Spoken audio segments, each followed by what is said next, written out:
پریشان ہونے کا مطلب ہے کہ جو کچھ ہے آپ نے قبول نہیں کیا، آپ نے ایکسپٹ نہیں کیا، آپ نے اس کو ایڈمٹ نہیں کیا، آپ نے اس کو مانا نہیں۔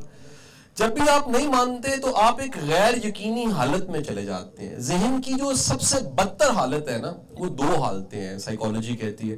ایک حالت کنفیوژن کی حالت ہے، جب بھی آپ کنفیوز ہوتے ہیں تو یہ بدتر حالت ہوتی ہے، کیونکہ اس میں تذبذب کی حالت میں فیصلے نہیں کیے جا سکتے۔ اور دوسرا جو انسرٹنٹی ہے، زندگی کا جو ایک لطف ہے نا، وہ بھی انسرٹنٹی سے ہے، لیکن انسرٹنٹی حد سے بڑھ جائے نا تو زندگی بڑی خراب ہو جاتی ہے۔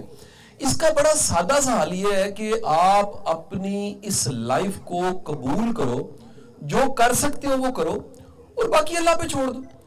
زندگی کی بڑی چیزیں آپ کو اللہ پہ چھوڑنی چاہیے۔ آپ ایک اور مزاج دیکھیے گا، یہ 30 سالوں میں بلٹ ہوا ہے اس معاشرے کے اندر، اس پاکستانی معاشرے کے اندر، بڑا تیزی کے ساتھ یہ بڑھا ہے۔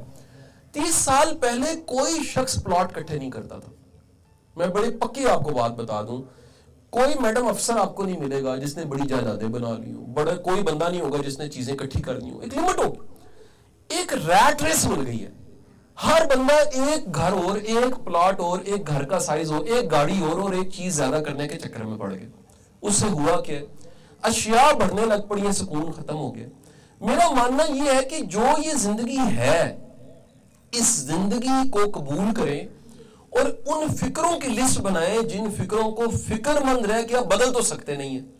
مثلا آپ پاکستان کے حالات ٹھیک نہیں ہیں، سر تسی سارے مل کے، میں مل کے، میڈم مل کے اسی کی کر سکنے، اسی پھر بھی اپنی جاب ہی کر سکنے، جڑا کام میں اسی اے ٹھیک کر سکنے۔ اگر ہماری کیپیسٹی میں پورا ملک نہیں ہے، ایک ناکہ، ایک چوکی ہے، ایک موب ہے، ایک ایونٹ ہے، ایک تھانہ ہے، ایک ضلع ہے، جو بھی ہے، ہم جو اپنا کام ہے وہ ٹھیک کریں اور اس کے بعد شکر الحمدللہ کر دیں۔ اللہ کا جو ایسی فکر مندی ہے جو ہم نہ لے سکیں اسے رب پہ چھوڑیں، اللہ پہ چھوڑیں۔ ہم رب پہ نہیں چھوڑتے، لیٹ گو نہیں کرتے، ان کو سوچنے لگ پڑتے ہیں۔ انسرٹینٹی کی حالت میں ذہن خدشے پروڈیوس کرتا ہے۔ جب خدشے پروڈیوس ہوتے ہیں تو انسان پھر خوش نہیں ہو سکتا۔ خوش ہونے کے لیے ضروری ہے کہ آپ اپنی فکروں کو، ان فکروں کو رب پہ چھوڑیں۔ وہ بابا اشفاق بڑی ایک اچھی مثال زاویے میں دیتا ہے۔ وہ کہتا ہے کہ جی میں لیٹا اخبار پڑھ رہا تھا، تو وہ اخبار پڑھتے پڑھتے اچانک میرے گھر کی بلی، اس نے جمپ لگایا اور وہ آ کے میرے سینے پہ بیٹھ گئی، اخبار میرا ہاتھ سے چھوٹ گیا۔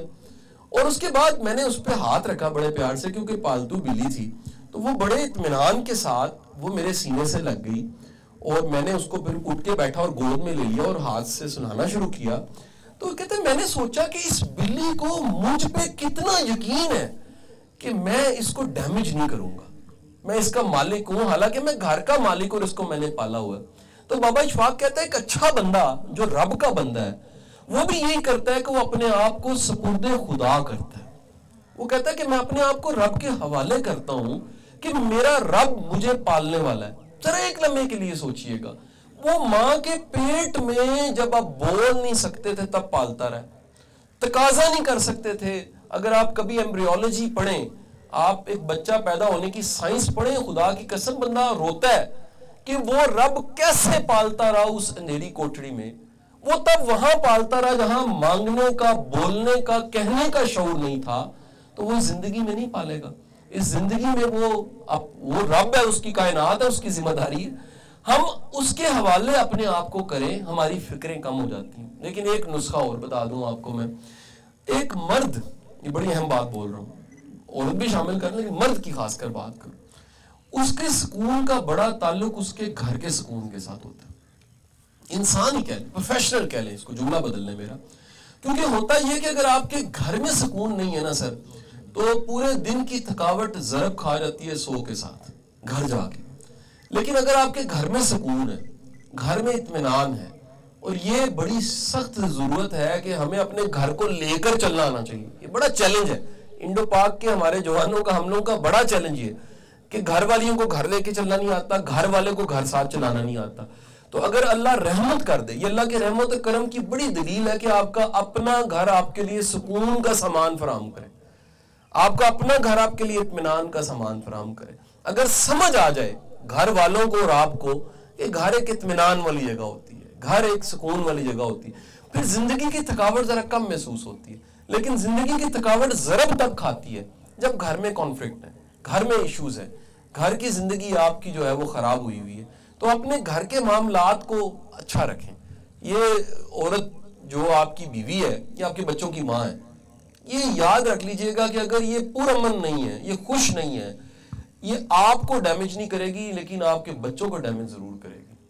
اور میں نے بے شمار کیسز میں دیکھا ہے, بندہ کھجل اپنے بچوں سے ہوتا ہے, بندے نے کھجل اپنی بیوی کو کیا ہوتا ہے, بیوی نے بچوں کو کھجل کیا ہوتا ہے, وہ بچے بھی بندے کو کھجل کرتے. یہ ایسا سائیکل ہے. یعنی جیسے ہی بچے بالغ ہونے لگتے ہیں, جوان ہوتے ہیں, وہ با اختیار ہوتے ہیں, پوری پارٹی بن جاتی ہے, وہ ماں کے ساتھ کھڑی ہو جاتی ہے. بندہ بوڑھا بابا بیچارہ پانی مانگنے کے لیے کھجل ہو جاتا ہے. عقل مند بندہ وہ اپنی بیوی کو بھی رسپیکٹ دیتا ہے, وہ آنر دیتا ہے, اس کی ڈیو رسپیکٹ ہے. اللہ کے رسول صلی اللہ علیہ وآلہ وسلم نے فرمایا ہے, مفہوم حدیث ہے, مردوں میں بہتر مرد وہ ہے, مسلمانوں میں بہتر وہ ہے جو اپنی بیوی کے حق میں اچھا ہے. اس کا مطلب کیا ہے؟ جو اس کے جائز حقوق ہیں وہ پورے کیے جائیں. سر رسپیکٹ میوچل چیز ہے, یہ باہمی چیز ہے. آپ رسپیکٹ دیتے ہیں, آنر دیتے ہیں, قدر کرتے ہیں, ایک وقت کے بعد آپ کی قدر ہونی شروع ہو جاتی ہے. آپ قدر نہیں کرتے, رد کرتے ہیں, خوار کرتے ہیں, تو یاد رکھیے گا یہ ریفلیکٹ ہوتی ہے کہیں نہ کہیں آپ کی زندگی میں بھی مشکل بن جاتی ہے. تو زندگی میں سرٹنٹی, اللہ پہ بھروسہ, اپنا پورا یقین رکھتے ہوئے زندگی گزاریے. اس میں فکریں کم رہیں گی, ختم نہیں ہو سکتی, کبھی نہیں ہو سکتی, لیکن کم از کم میں یہ انشور کرتا ہوں کہ فکروں کی مقدار کم ہو جائے.